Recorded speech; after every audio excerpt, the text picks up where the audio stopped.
শিশুদের স্কুলে মদের আড্ডাখানা, শ্রেণীকক্ষের ভেতর মদের বোতল, গাঁজা টানার বং। এমনই অভিযোগ আলিপুরদুয়ারে। যে শ্রেণীকক্ষে শিশুদের ভবিষ্যৎ গড়ার কথা, সেই শ্রেণীকক্ষেই মিলল মদের বোতল, গাঁজা সেবনের বং। ব্রেঞ্চ জুড়ে তৈরি করা হয়েছে অস্থায়ী খাট। সরকারি প্রাথমিক বিদ্যালয়ের ভেতরে এই দৃশ্য সামনে আসতেই ক্ষোভে ফুঁসছে গোটা এলাকা। প্রশ্ন উঠছে, এটি কি আদৌ একটি বিদ্যালয়, নাকি প্রভাবশালীদের দখলে চলে যাওয়া একটি পরিত্যক্ত আস্থানা? ঘটনাটি আলিপুরদুয়ার জেলার 1 নম্বর ব্লকের সিমলাবাড়ি সাহেবপোতা প্রাথমিক বিদ্যালয়ে। মঙ্গলবার বিদ্যালয়ের বেহাল পরিকাঠামো এবং শ্রেণীকক্ষ ব্যবহার নিয়ে অভিযোগের তদন্তে সেখানে যান স্থানীয় গ্রামবাসী এবং হিন্দু জাগরণ মঞ্চের সদস্যরা। আর তারপরেই সামনে আসে একের পর এক বিস্ফোরক অভিযোগ।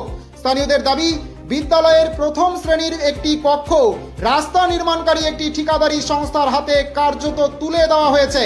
অথচ বিদ্যালয়ের নিজের অবস্থাই শোচনীয়। ভাঙা টিনের ছাউনি, বৃষ্টি এলেই শ্রেণীকক্ষে জল, চারিদিকে জঙ্গল, নেই নিরাপত্তা প্রাচীর। সেই স্কুলেই নাকি ঠিকাদারি সংস্থার সরঞ্জাম রাখার নামে চলছে অন্য খেলা।